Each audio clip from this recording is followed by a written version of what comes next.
we're sitting here with Steve, BMW fanatic. Most people like to call it fanboy syndrome or something like that. You know, a lot of people don't understand it. A lot of people, they see a car and it's just a big chunk of metal on some wheels, you know, with an engine that makes it go. Most people don't even know what makes up an engine. And you have guys like me, you know, we like the details. We like, you know, why it's four corners, why this engine, why that engine, you know, what makes up the engine, why the car handles so phenomenal, and, you know, BMWs do that. With your blue ride, what number BMW is that? It's actually, it's called an M3. It's part of the 3 Series. You know, BMW, they like to do crazy numbers people don't understand. You know, you have 318, 323, 325, whatever, you know. Now you're getting some other numbers, you know, like the new 3 Series, they've got 335. You look into the 5 Series, they got 45, 50, you know, just different numbers. Most people have no idea what that means. You know, the first number designates what series it is, you know, and then, you know, you have 2 more numbers after that, usually dictate the engine displacement. So, you know, a 318 would be 3 Series, 1.8 liter engine, and then, you know, sometimes there's numbers after that. So a 318i would be an inline. E60 M5, it's probably the greatest sports sedan ever made, honestly, ever. I really don't think there's anything that could live up to it. It's a legend of its own.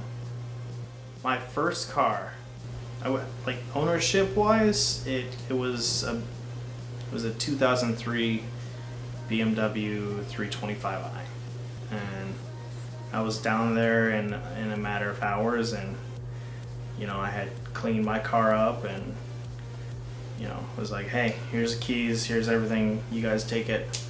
I don't want it, I want that. And in, I don't know, about an hour, I had an M3. I took it to the shop to get some suspension work done. I got it back. I had it for maybe 2 days, and it started downpouring, and I was on ball tires, cruising, hit a dip in the road, and we all know Hawaii. You know, the first like 15 minutes of rain here, the roads are just like ice. So, yeah, I had quite a few things done to it, you know, a lot of horsepower modifications, and I don't know, I slipped, ball tires, fishtailed, did a 180 into a cement barrier, totaled it. Now I either want to fix this one or get another one.